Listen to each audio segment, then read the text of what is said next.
Good morning po.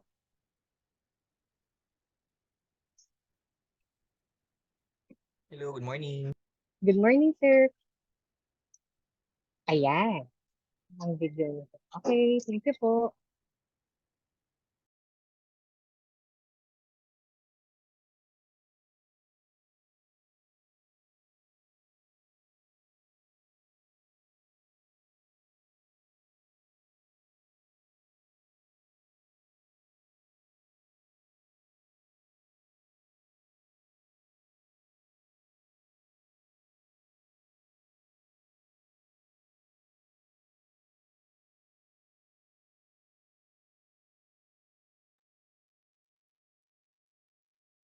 Good morning po, Ma'am Sheila.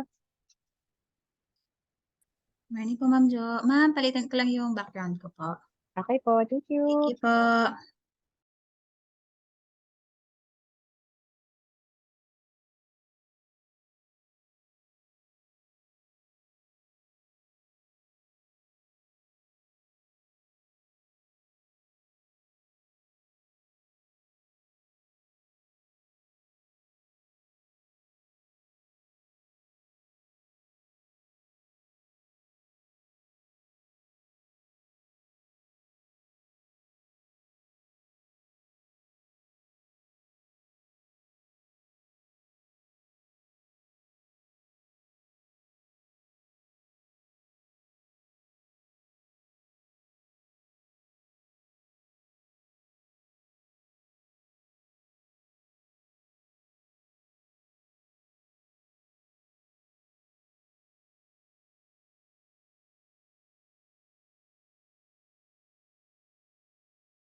Ayan, good morning po. Isang malusog na umaga sa ating lahat.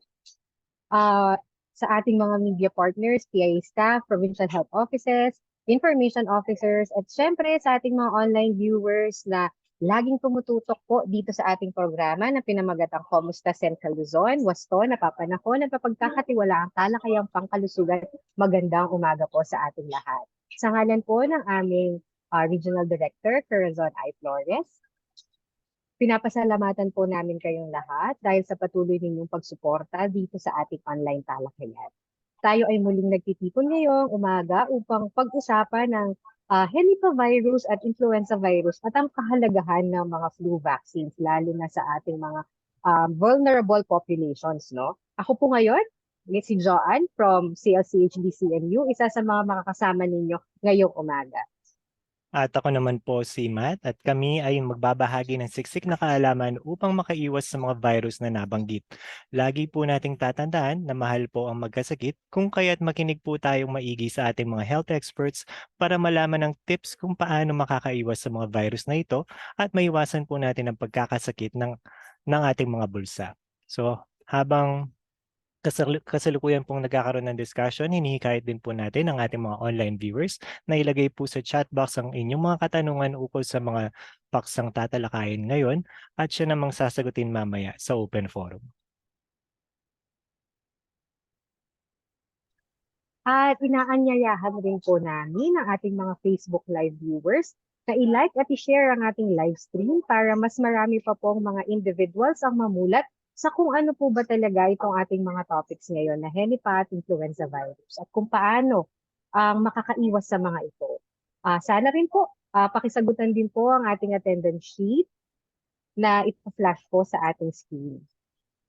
Pero bago po tayo magtungo sa ating mga topics para sa araw na ito, kami po ay magbibigay muna ng ilang mga updates regarding sa mga naganap ngayong linggo na ito dito sa ating DOH CLCHD. Una, malinis na kamay tulay sa malusog at matatag na kinabukasan. Noong October 18, nagsagawa ang DOH Central Luzon CHD, katuwang ang probinsya ng Bulacan at munisipyo ng Santa Maria ng Global Hand Washing Day launching sa San Gabriel Gymnasium, Santa Maria, Bulacan. Ito ay para hikayatin ang ating ang mga tao na regular na maghugas ng kanilang mga kamay ng tama para maiwasan ang pagkalat ng mga sakit. Napaka-importante po talaga ng paghuhugas ng kamay. Samantala naman po, noong October 21, nagsagawa naman po ang DOH Central Luzon Center for Health Development, katuwang na ulit ang probinsya ng Bulacan sa launching ng 7 Healthy Habits sa Bulacan Capital Gymnasium, Malolos City, Bulacan upang isulong ang isang Healthy Pilipinas. Ito ay bahagi ng kampanya ng DOH na layuning hikayatin ng publiko na magkaroon ng positibong pag-uugali sa kalusugan, lalo na sa pag-iwas sa mga sakit.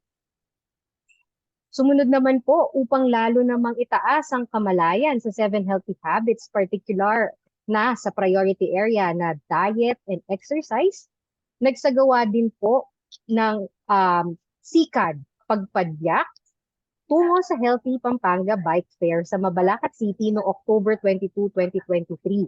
Layunin ng sikad na palaganapin ang kaalaman tungkol sa benepisyo ng aktibong pag-ehersisyo, partikular na ang pagbibisikleta, kalakip din ng aktibidad ang pagsusulong ng ligtas ng mga kalsada, lalo na para sa mga nagbibisikleta at mga pedestrian. Ayan, makikita po natin ang mga photos, no? Sumunod naman po na aktibidad, October 23 naman, sa pangunguna ng ating Regional Director, Corazon Flores, kasama ang ating mga Pampanga Provincial DOH Office Head na si Dr. Amelito Nicolas, at Development Management Officer Sir Charlie Sanchez. Nakiisa ang Department of Health Central Luzon sa Race Community Outreach na ginanap sa Walter Mart City of San Fernando, Pampanga. Ang Raising Awareness on Influenza to Support Elderlies or RACE ay ginagawa ng Philippine Foundation for Vaccination para protektahan ang bawat nakakatanda laban sa influenza at isulong ang kanilang kalusugan sa tulong ng civic partnership sa ating pamahalaan. Sa mensahe po ni RD Flores, sinabi niya, As your leaders in health in Central Luzon, we aim for the best healthcare provision to ensure that the people in our communities will always feel that bawat buhay mahalaga sa pagkamit ng Healthy Pilipinas. Ayan. And last but not the least, isinagawa naman noong October 25, 2023, ang Healthy Learning Institutions Kick-Off Program katuwang ang School Divisions Office ng Tarlac at Probinsya ng Tarlac kasama ang mga nakilahok na last mile elementary schools sa probinsya. Sa ilalim ng Healthy Learning Institutions, nais pagtibayin at palawigin pa ang mga programa sa ilalim ng Oplan Kalusugan sa DepEd, partikular na ang mga area ng immunization, mental health, at sexual and reproductive health. So, ayun po ang ating summary ng mga nakaraang aktibidad ng ating DOH-CLCHP. Sir Matt? Yes, napakadaming naganap sa nakaraang mga linggo at ang kagawaran ng kalusugan ay patuloy na magbibigay ng kamalayan sa ating mga mamamayan upang bigyan nila ng importansya ang kanilang mga kalusugan. Ngayon naman po, let us acknowledge po our media partners. So kasama po natin ngayon ang PIA Nueva Ecija, Mrs. Stephanie Reyes. We also have PIA Bataan, Sir Rick Kimbao. And we also have Ma'am Rachel Aurelio. So, wait lang po.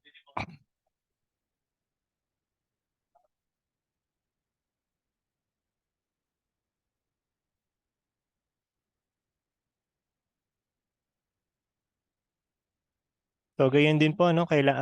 Gusto rin po naming batiin ng magandang umaga ang ating mga CLCHD program coordinators na sina Dr. Joseph Michael Manlutak from the Infectious Disease Cluster at of course si Ma'am Sheila Ann Esteban sa ating Family Health Cluster. So muli isang malusog na umaga po sa ating lahat. Ayan, good morning po ulit sa lahat. So wag na nating patagalin pa, simulan na natin ang ating discussion for this morning. Para sa ating unang paksa ngayong araw, makakasama natin si Dr. J.M. Manlutak upang lalo po nating malaman ang mga sanhi, sintomas, at di pa pang mahalagang impormasyon tungkol sa henipavirus. We are opening the room po for you, Dr. J.M. Hello, so isang magandang umaga po sa ating lahat. Am I clear on your end? Yes po. Yes po, sir. Yes. So it's good, no, that we are starting our first week of November with right information when it comes to health. So kamukha na nabanggit kanina, no, magbibigay ako ng mga basic information related to henipavirus infection. Okay? So this is just, of course, a snapshot, no, kung ano ba ang henipavirus, no. So henipavirus, no, isa po siyang uri, no, ng isang zoonotic disease. So when we say zoonotic disease, these are type of diseases transmitted, no, from animals to humans, no. So in terms of our etiologic agent, no, we have Nipah virus as our pathogen. So ang animal reservoir o ang sinasabi po natin na pinaglalagakan ng virus ay usually mga fruit bats, no? O yung mga tinatawag nating mga flying foxes.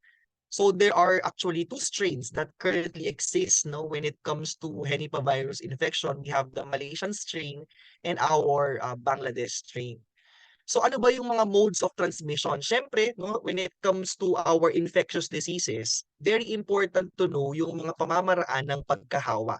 So these are our MOTs or modes of transmission. The first would be our direct contact with our infected animals, particularly our bats, pigs, and horses, or even their body fluids, no, o yung likido ng katawan nila, which may include their blood, yung kanilang dugo, urine, or their saliva.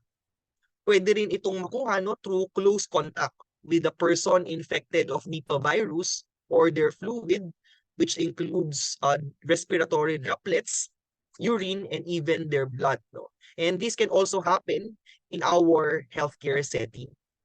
So meron din po tayong indirect contact to materials and fomites sold with body fluids ng mga infected animals and human natin, and even food consumption, no, yung consumption of food products that may have been contaminated of body fluids ng mga infected animals natin. So yun po yung mga modes of transmission or paraan ng pagkahawa. Kailangan din nating maintindihan no, yung tinatawag natin yung incubation period. No? So ito yung time from the exposure until ang ating mga kliyenteng na-expose ay makapag-develop ng mga signs and symptoms. So in terms of incubation period, typically, our incubation period is 4 to 14 days. And in a typical cases, no, in rare cases, umaabot siya until 45 days from exposure. No? But usually, no, it is just between ranging from the 4 days to 14 days. In terms of signs and symptoms, okay, so ano ba yung mga signs and symptoms ng henipavirus infection? Yung initial phase ng infection would more likely have the same flu-like infections natin. So, fever, headache, cough, sore throat, difficulty of breathing, and vomiting. And of course, no, what is pathognomonic about henipavirus infection are the severe manifestation, no. Merong manifestation that includes affectation ng brain natin, no. Dahil nga ito ay nakakaapekto sa utak, no, nakakapag-cause ng pamamaga ng utak natin. It may also manifest through disorientation, drowsiness, confusion, bouts of seizures, coma, and of course, as mentioned a while ago, brain swelling or encephalitis. In case of our CFR o yung tinatawag natin na case fatality ratio, mataas no yung case fatality ratio o yung posibilidad ng pagkakamatay ng ating mga kliyenteng naapektuhan ng henipavirus infection. So it is estimated to be between 40 to 75% yung ating case fatality ratio. Actually, ang henipavirus no ay nagkaroon ng cases. Particularly, it was first diagnosed when it comes to the human transmission in Malaysia back in 1998 to 1999. Doon yung first detection natin no ng human transmission ng henipavirus.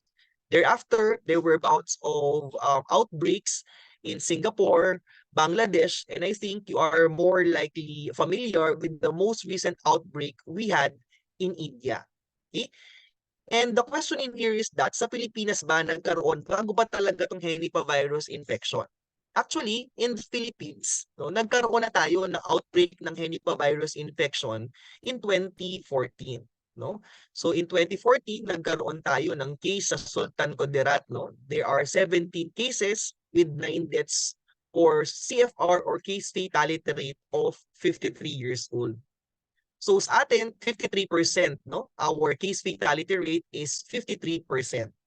So dito po, no, nagkaroon tayo ng pag-aaral kasama ng ating mga kaibigan sa Bureau of Animal Industry through their surveillance. Nakakita, no, ng mga positive cases sa ating mga horses and even, no, through our dogs and bats. Okay? So ito po ay naagapan no noong 2014 through our collaboration with our partners from the Bureau of Animal Industry and the Department of Agriculture. Ang pinakamahalagang malaman ngayon would be our ways of prevention. Paano ba natin itong mapipigilan?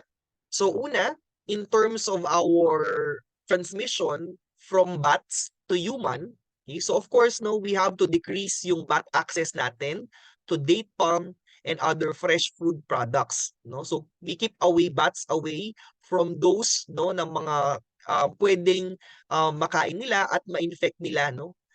Which may also be transmitted to humans.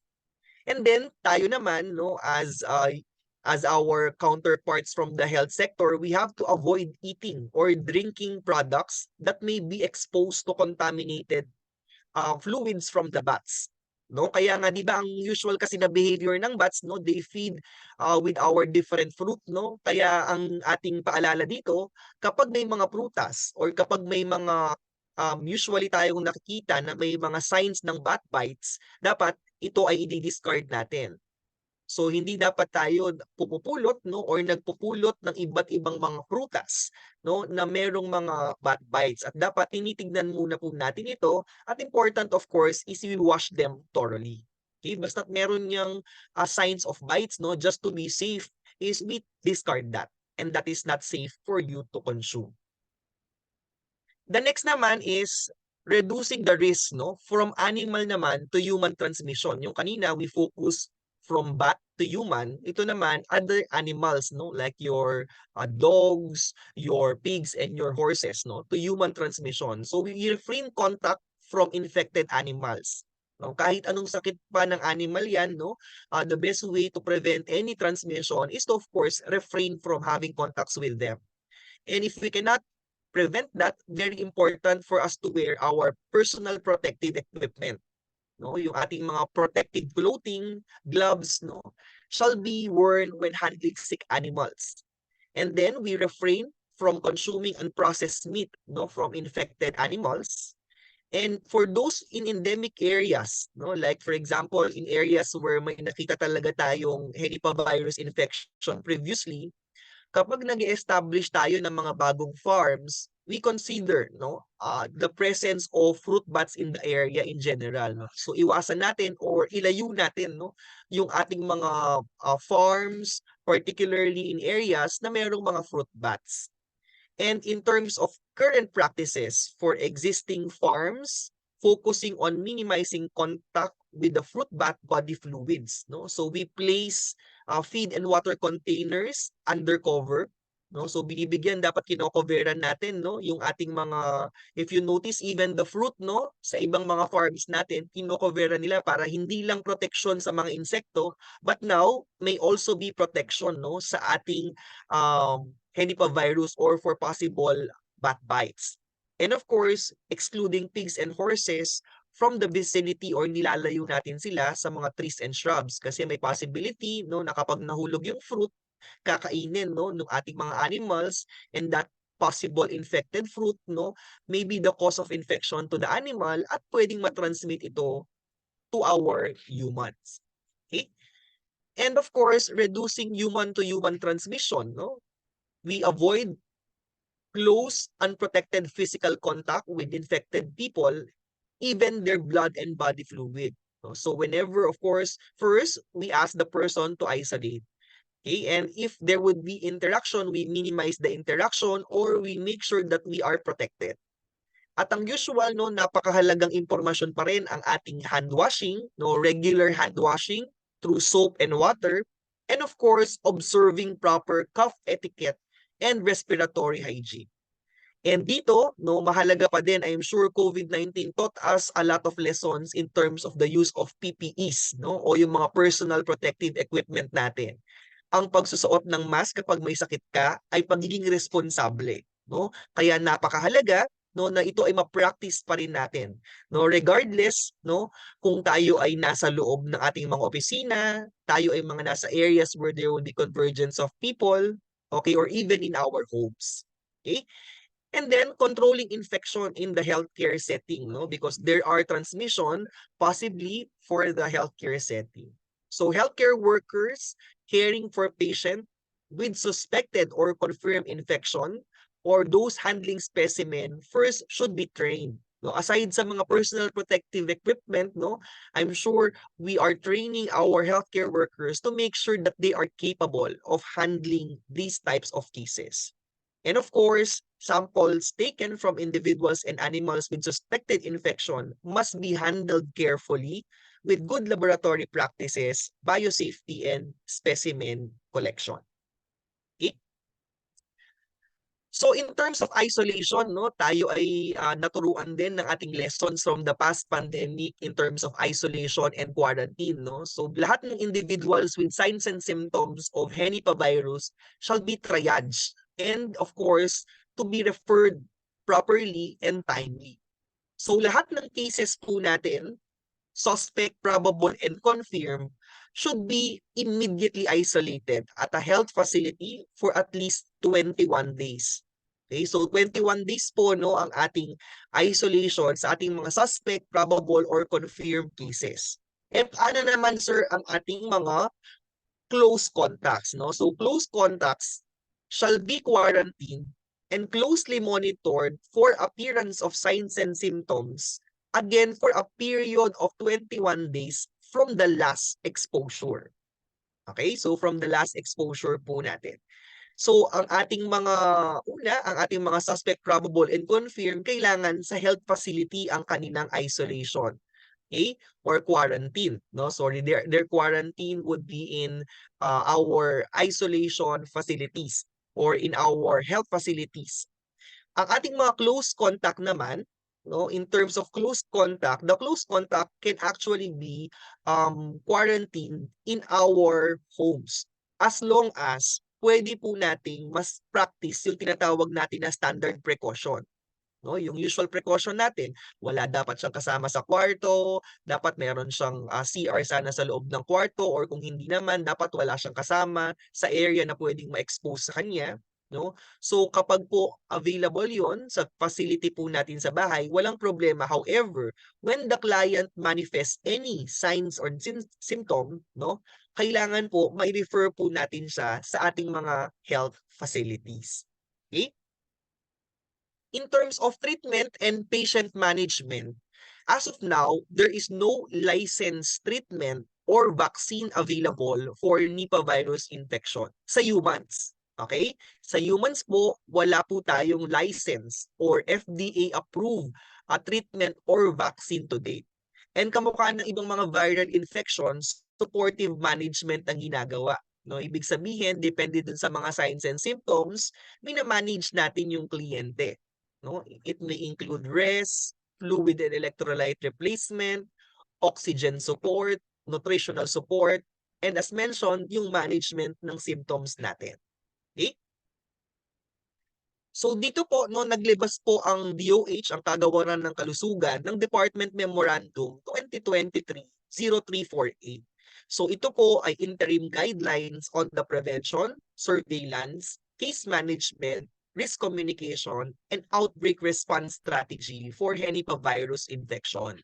Okay, so as this is something which is evolving, no? So ini-expect po natin na habang mag-evolve ang situation natin, may mga bagong information, technology tayo na makuha or mga updates in terms of management, ito po ay magkakaroon ng updates. But as of now, ito po ang ating nagiging basehan sa mga aksyon, sa mga standards, or sa mga protocols na ginagamit po natin sa ating mga ospital, sa mga local government units, at kami po sa public health. So ang alala, no, as mentioned, we've learned a lot from our experience from the pandemic.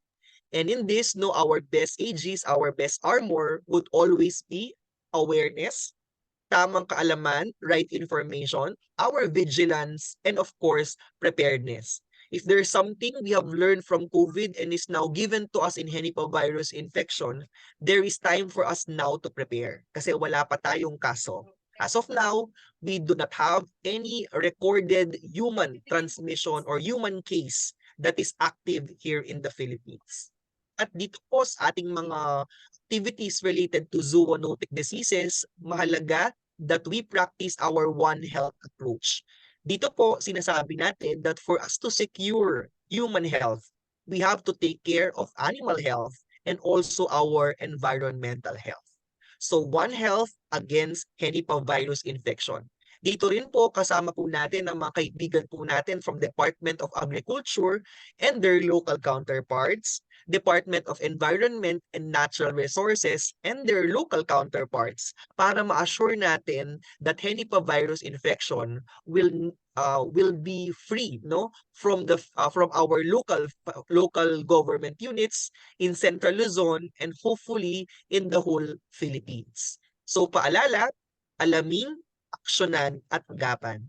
Maraming salamat po, and that will be all on my end. Over. Alright, maraming salamat po Dr. JM sa pagbabahagi ninyo ng kaalaman upang ang bawat isa ay maging aware kung ano ang Henipavirus.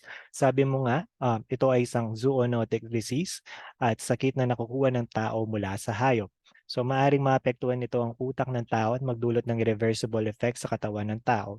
Kaya tandaan po natin na ito ay nakakahawa, kaya ang bawat isa ay dapat agad kumonsulta sa doktor kapag nagkaroon ng sintomas ng Henipavirus. At wag po nating hayaang humantong sa severe manifestation katulad ng disorientation, seizures at brain swelling. So again po, thank you very much Dr. JM. And gusto ko lang din pong acknowledge po si Sir Jojo ng The Voice Weekly at si Sir Jemwell ng Provincial Health Office Bataan. So up next po, para naman po sa ating susunod na topic, ang panahon ng flu ay uso na naman. Sa Pilipinas, karaniwang natatapat ito simula ng tag-ulan at karaniwang tumatagal from June or July to December. Isang uri ng flu ang influenza na nagdudulot ng infection sa ilong, lalamunan, maging sa baga. Ito ay maaari magdulot ng mild illness o maaari itong maging malubhang sakit na posibleng mauwi sa kamatayan, lalong-lalo na sa mga vulnerable age groups katulad ng mga senior citizens. Kaya hinihikayat ang bawat isa na magpabakuna ng flu vaccine laban dito. Kaya naman po tayo ay pinaunlakan ngayong umaga ni Ms. Sheila Ann Esteban upang magbigay ng ilang impormasyon at kamalayan sa influenza at kahalagaan ng pagbabakuna. So, over to you po, Ma'am Shi. Maraming salamat, Sir Matt, at good morning po sa ating lahat.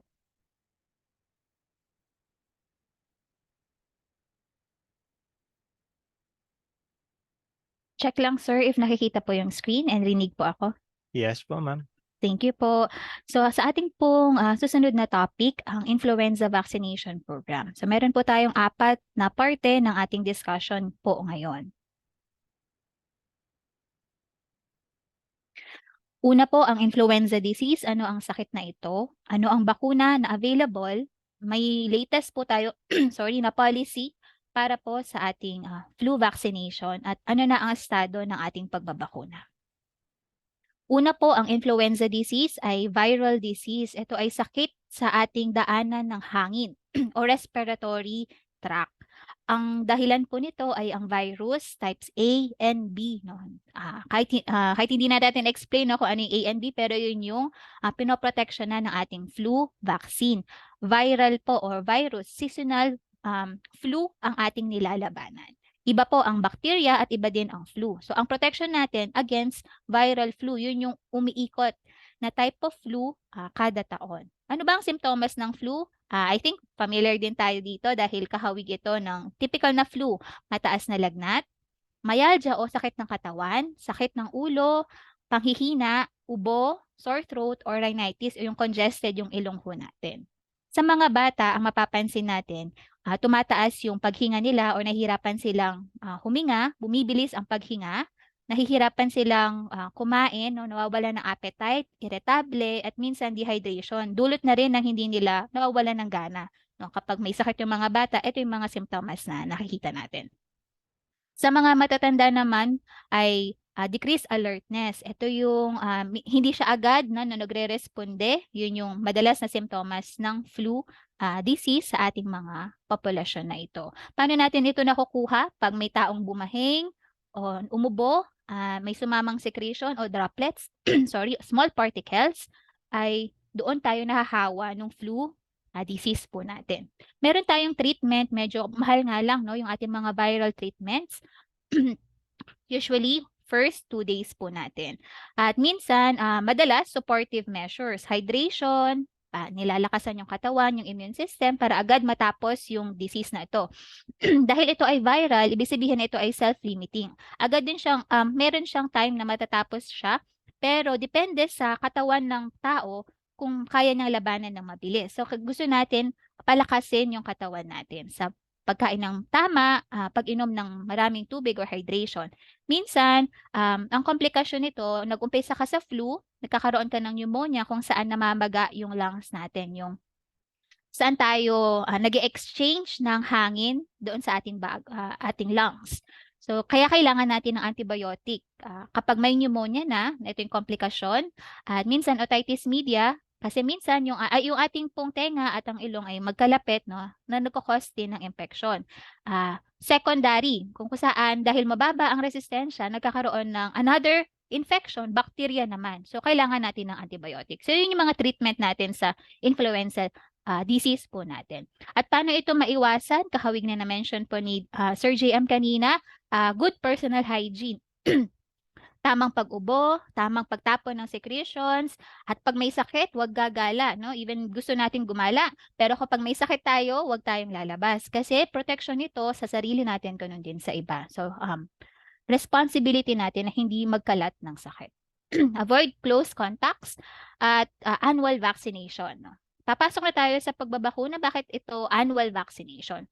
Kakaiba ang flu, hindi kagaya ng ibang mga bakuna, kagaya ng mga pangbata, 3 times, 2 times, tapos na. Ang flu vaccine, kailangan siyang gawin annually.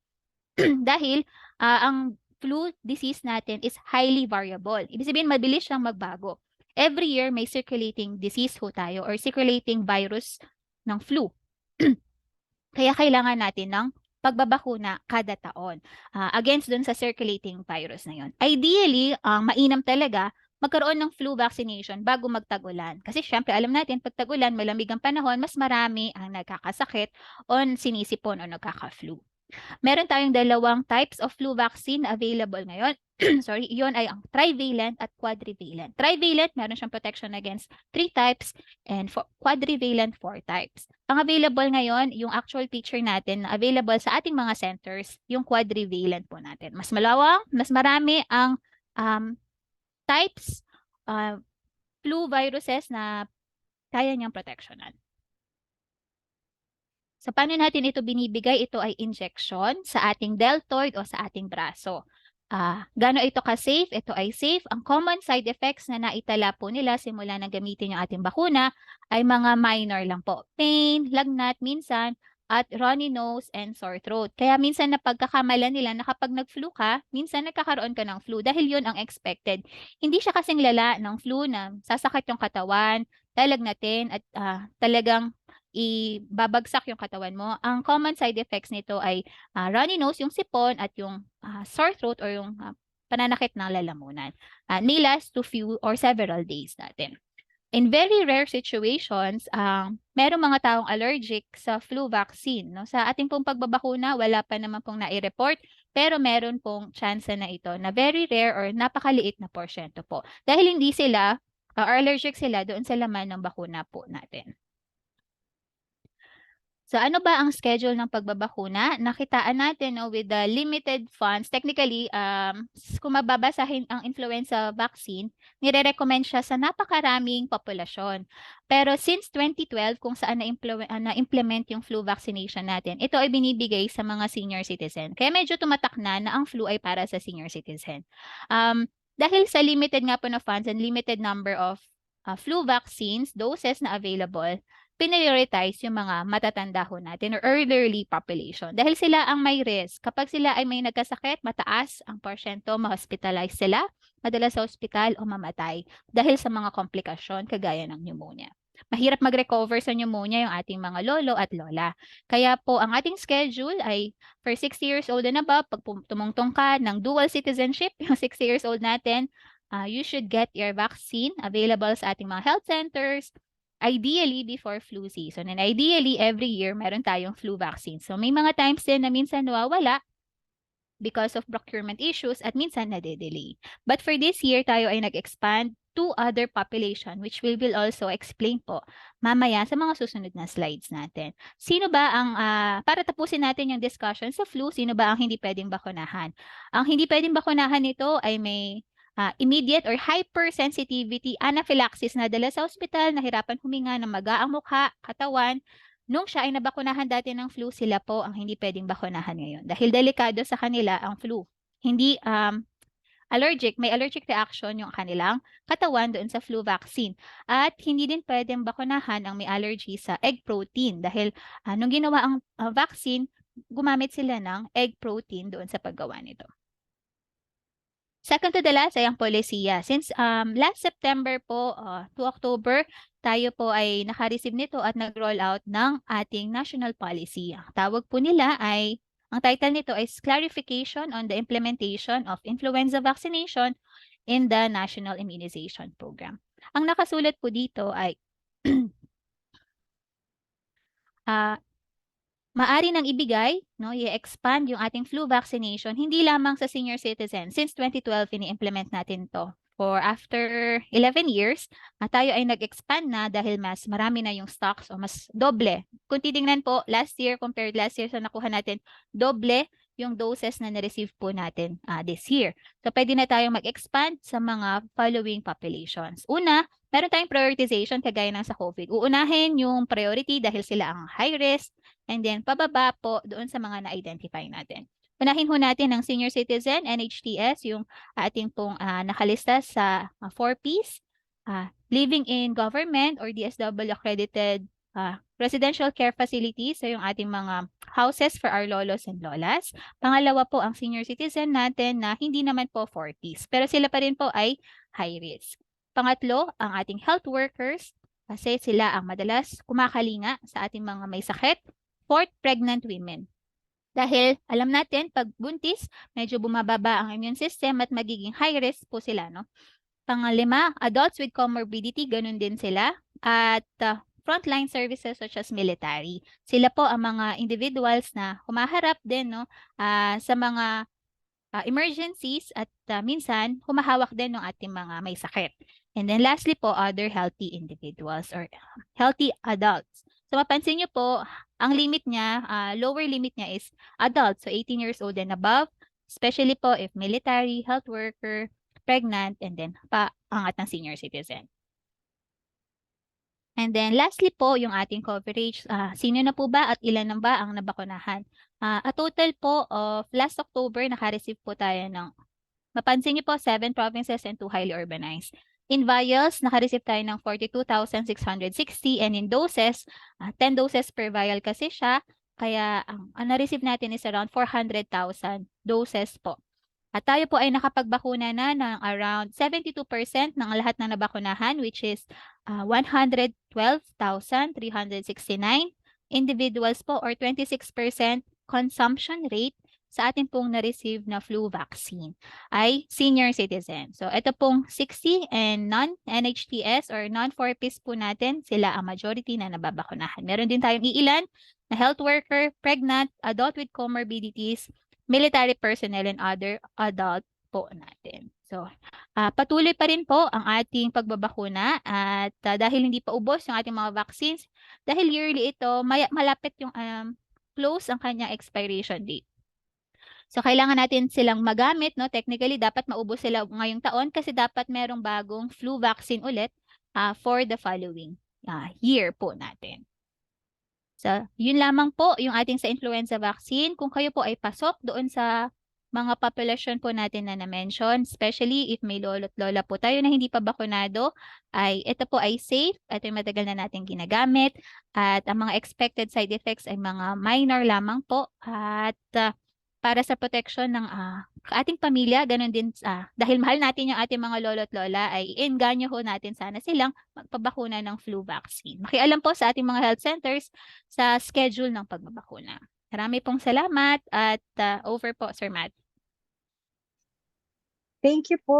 Maraming salamat, Ms. Sheila, sa inyong siksik na kaalaman tungkol sa influenza. Nakakatulong po ito sa ating sa bawat isa upang pangalagaan ng ating mga sarili, sa ating mga viewers at participants. Siguraduhin po natin na palakasin natin lagi ang immune system, umiwas sa mga matataong lugar, at pagalagiang magpabakuna sa flu. Kung ikaw naman ay may sintomas, mag-face mask at ito para ito ay hindi kumalat sa iba pang tao. Sir Matt? Okay, tama ka dyan, Ma'am Joanne. So, hindi na dapat natin ikahiya ang pagsusuot ng face mask, lalo na kung may sintomas tayo ng mga sakit na katulad ng henipa at flu. So, mas mainam na protektahan po natin ang ating mga mahal sa buhay at maging ang ating mga komunidad laban sa mga sakit na ito. Samantala, nais po nating pasalamatan ang ating mga health experts para sa paglalaan nila ng kanilang mahalagang oras upang magbahagi ng kaalamang pangkalasugan. Napakahalaga na ang mga impormasyong inihanda nila sa atin, mga diniscuss nila sa atin, especially sa mga publiko, kung sakaling makaranas sila ng mga sintomas, alam nila ang gagawin nila. So ngayon naman po, tumungo naman po tayo sa mga advanced questions galing sa ating mga Zoom participants. At sa ating mga live viewers, hinihikayat po namin kayo na mag-post ng inyong mga tanong na siya namang susubukang sagutin ng mga ating health experts later on. Okay, so simulan na po natin ang ating question and answer portion. Balikan po natin muli si Doc JM for Henipa virus topic. So, our first question po, no, is there an available vaccine daw po for Henipa? Yes. No, actually, in terms of vaccine, according to the Center for Disease Control, there is a vaccine for Hendra virus licensed in Australia, no? Pero itong vaccine na ito is intended for the animals. Pero actually, in the initial clinical trials na nakita nila, mukhang meron siyang potential na effect din sa humans. But again, as of now, as reiterated a while ago, there is no current FDA-registered vaccine for Henipavirus infection for humans. But I think no clinical trials and technologies are on its way, no. Marami tayong nakikita ngayon, no, mga na mga bakuna na ongoing, no, yung mga pag-aaral. Pero wala pa tayong licensed FDA registered vaccine. Okay, thank you po for that clarification, Sir JF. So, next naman po, paano po ma-differentiate ng publiko ang genuine information and rumors or myths about Nipah virus at sa reliable sources sila pwedeng umasa para sa wastong impormasyon at gabay, lalo na sa tuwing may potential na outbreak? Yes. Unang-una, no, napakahalaga ng information na kukuha natin sa baba, no, sa field, sa mga local government units or even sa mga communities natin. Pero dapat, no, tayo maging maalam kung paano natin to i-filter at i-validate. No, kasi minsan nag-uumpisa talaga na nakukuha natin ng mga information from the community. So we don't discount the fact that importante naman talaga ang information na nakukuha natin sa kanila. Pero to determine in terms of right information, no, syempre sa mga reliable sources, no, more likely you will be seeing this from our friends from the World Health Organization, no. Maglalabas yan ng mga advisory ng mga literatures related to Henipavirus infection. At syempre, sa atin naman, no, at the local setting, we have our Facebook pages. We have our official advisories na nilalabas din, no. So it's really about getting the information from the right source. At ang masasabi natin na right source ngayon to be safe would be those of the World Health Organization at tayo sa Department of Health. Ayan, thank you po sa reminder na yon. Minsan po talaga madaming lumalala lalo ang mga sakit na hindi naman ganun kalalala dahil sa misinformation. So very important na alam Yes. natin kung saan natin Paalala din Ma'am pinag-i-apply. Joanne yun sa mga nagpo-post, no, that when we post, we have to be very responsible, no? Kasi ayaw natin na magbunsod yung posting natin ng panic. We don't want that our posting, no, would actually risk the lives of other people. So we think before we click. Tama yan. Tama po yan. Kaya ginagawa din po natin itong mga ganitong platforms para mas maikalat yung tamang impormasyon, lalo na when it comes to our health. So, thank you po ulit. Next question po, Sir JM. Meron bang ito actually nasagot na pala ito. Ano ba ang kasalukuyang estado ng paghahanda at mga hakbang sa pagtugon sa global at local na antas? Siguro ano lang po natin. Yes, the good side is we just came from a pandemic, no, and it's the same preparation. So I think we can say we are prepared. We are prepared because we have established already isolation facilities. Meron tayong kahandaan sa training sa ating mga healthcare workers. Pero syempre, no, ito ay pina-pattern pa rin natin, no, on how we will be responding, no, to Henipavirus infection.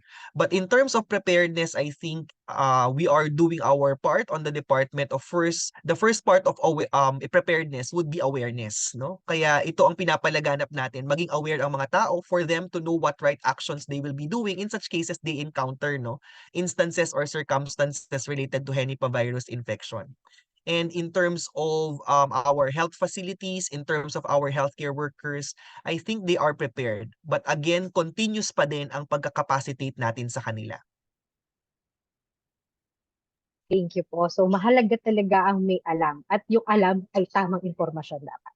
Okay. Next po. Kung ikaw daw po ay aanyayahang sumali sa isang aktibidad na Nipah Virus Readiness Challenge, anong 3 bagay o hakbang ang isasama mo sa iyong readiness kit para sa emergency preparedness upang tiyakin na ikaw at ang iyong mahal sa buhay ay handa para sa paglabas ng Nipah virus at bakyo? O di ba parang sa ano ito? Yes, Parang very timely kasi malapit na ang Miss Universe pageant, no? yes.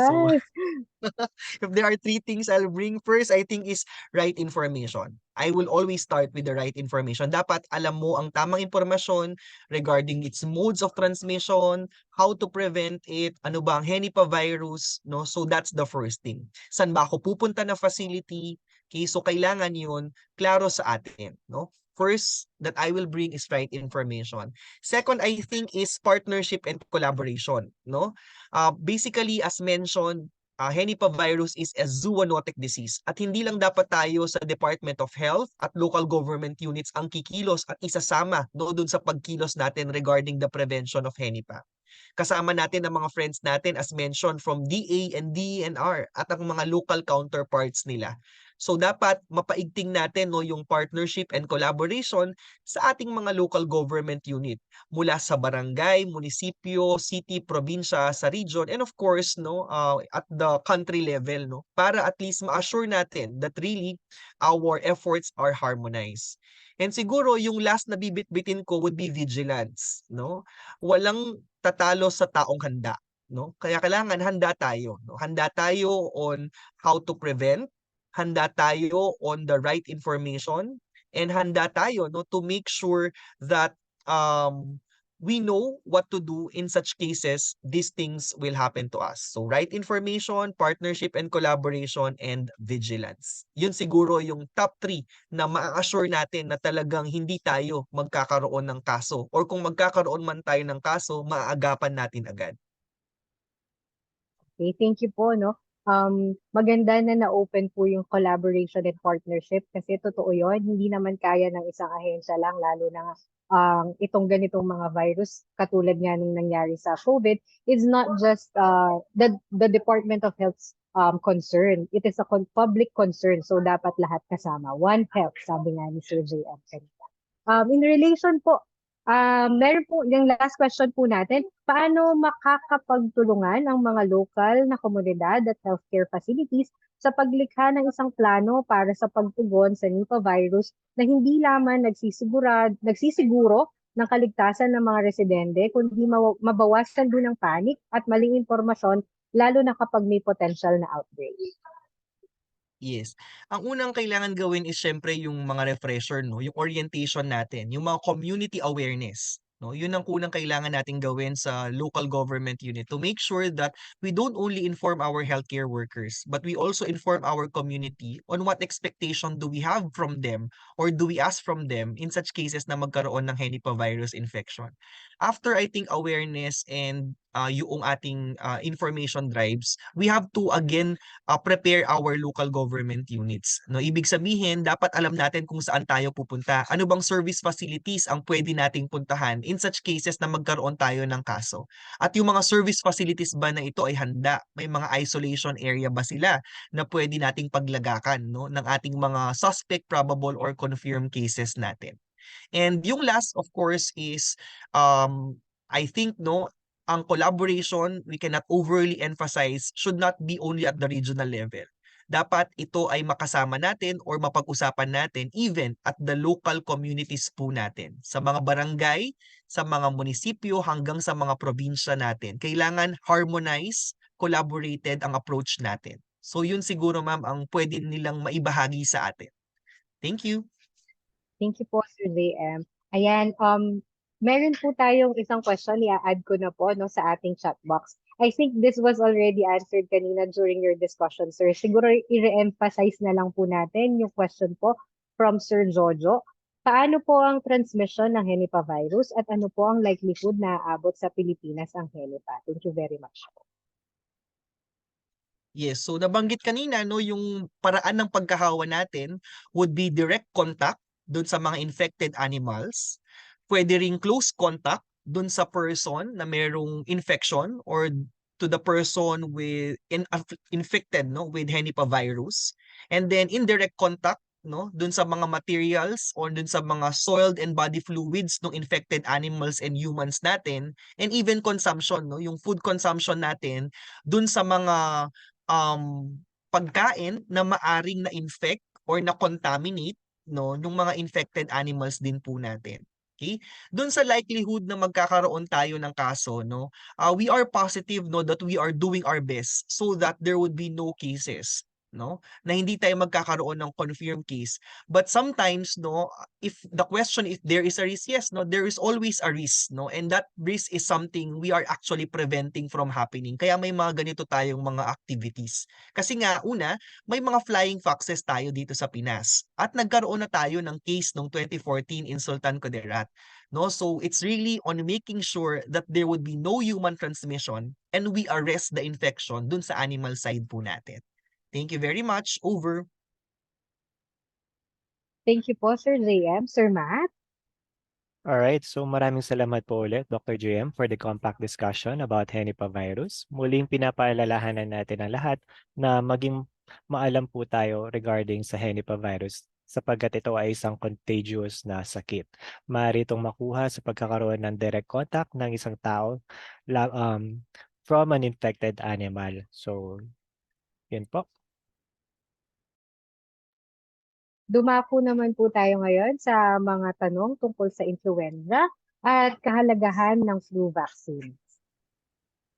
Sir Matt? Alright, so Ma'am Sheila, ito po ang mga tanong galing sa ating mga participants. Ang unang tanong po is, what are the key reasons why senior citizens should be prioritized in getting an annual flu vaccine? And could you explain the specific risk and complications that make the flu more dangerous for this particular age group? Alright. Thank you po, Sir Matt, dun sa question. In-identify po na priority yung ating senior citizen dahil sila po ay at high risk. Kapag po nagkaroon ng flu, ay magkaroon sila ng komplikasyon kagaya ng pneumonia, madala sa hospital, or even mamatay. Sila din po ay mababa ang immune system at most likely, meron din silang comorbidity. No? Bihira na lang ang mga lolo't lola na hindi mataas ang presyon, mataas ang sugar, or mataas na ang lahat. No? Kapag ikaw ay nadapuan pa ng flu, ay delikado ito. Kaya ito ang ito ang priority natin ngayon. Mainam po na open na siya sa ibang mga population, pero gusto ho natin sila ang unang mabakunahan natin. Okay, thank you po, Ma'am Shi. So alam naman po natin lahat na effective at safe yung mga flu vaccines natin dahil matagal na po natin ginagamit ang mga ito. Pero are there any recent advancement daw po sa vaccine technology that improve the sustainability for this particular demographic? Alright. According dun sa position paper ng World Health Organization, pinag-aaralan pa rin naman nila na mapunta yung ating pagbabakuna kagaya ng mga COVID vaccines natin using the RNA, mRNA na ganong tipo. Kasi yung vaccine natin ngayon is inactivated. So mga medyo luma pa siyang type pero safe na paggawa ng mga vaccine. So yun yung mga advancement na hinihintay natin. At every year, gumagawa ng mga flu vaccine. So patuloy pa din yung kanilang paghanap, no? Para matumbok yung circulating virus natin, yun yung mabigay na malagay doon sa ating mga vaccines. Alright, thank you po, Ma'am Shi. And meron daw po ba kayong mga strategies or recommendations na ibabahagi niyo po para ma-encourage po natin yung mga senior citizens natin na magpabakuna laban sa flu? And paano daw po yung mga community nila at healthcare providers na magkaroon ng vital role sa promotion po ng vaccination, particularly for senior citizens?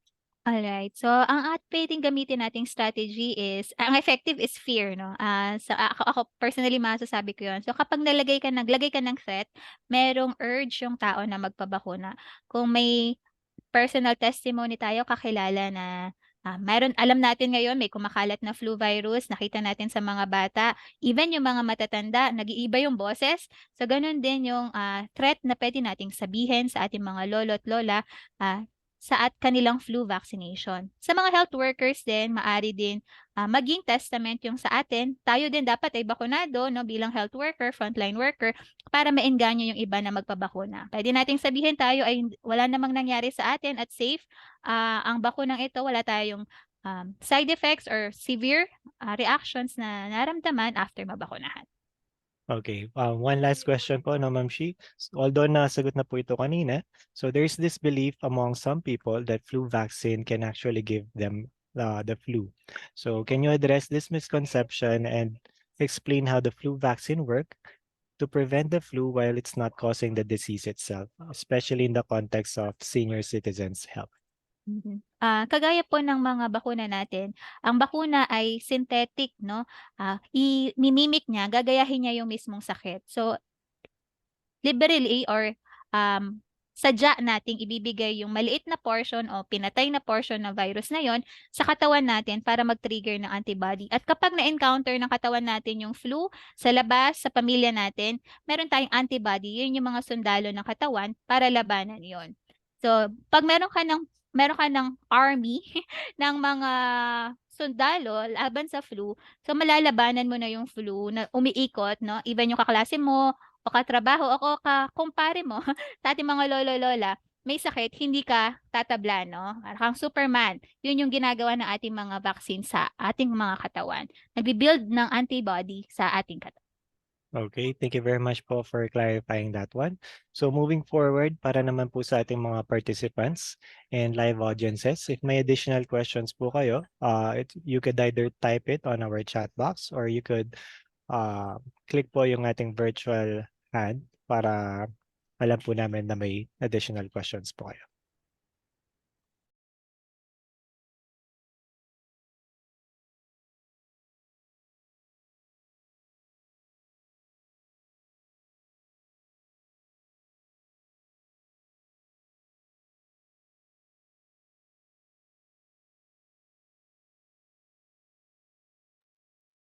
Ayan po, no? Meron pa po ba kayang questions ng ating mga kasama dito sa Zoom? As for our Facebook Live din po, wala naman po questions na re-raise doon, no?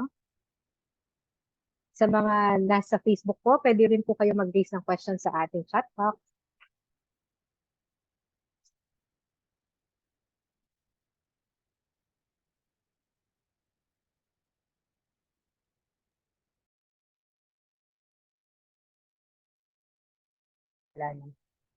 I think sapat at siksik talaga yung mga binigay na impormasyon ng ating mga speakers, and I think siguro yung mga ibang questions din na itanong na doon sa ating mga advanced questions. So maraming salamat po ulit sa pagbabahagi ng mga impormasyon sa ating mga tagapakinig ngayon na nakiparticipate din. Maraming salamat po. So I think wala na pong questions, Sir Matt? Alright, so we just also want to remind po na yung mga participants po natin na sagutin po yung ating attendance. Yung link po is nasa chat box. As well po yung ating evaluation para alam po natin kung ano pong pwede nating improve for our next talakayan session. And that wraps up our question and answer portion. Over to you po, Ma'am Joanne. Okay, maraming salamat po ulit sa ating mga media partners, ating PIO, PHO, at sa kanilang mga katanungan at sa ating syempre mga program coordinators and health experts sa pagsagot nitong mga ito. Ang mga diskusyon na ito ay mga hakbangin upang maipahamahagi ang mga mahalaga at tamang impormasyon para sa lahat. Ito rin po ay isang susi para hikayatin ang ating mga tao, mga individual na makiisa sa mga programa na ginagawa po dito na VOH CLCHD. So ngayon po, we would ask our participants dito po sa Zoom na mag-open po sana ng camera para sa ating photo opportunity.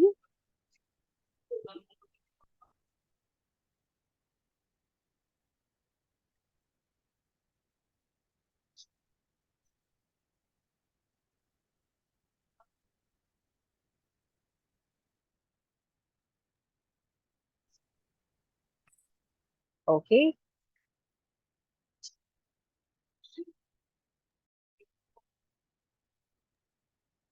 Okay po, no? So, 1, 2, 3, smile.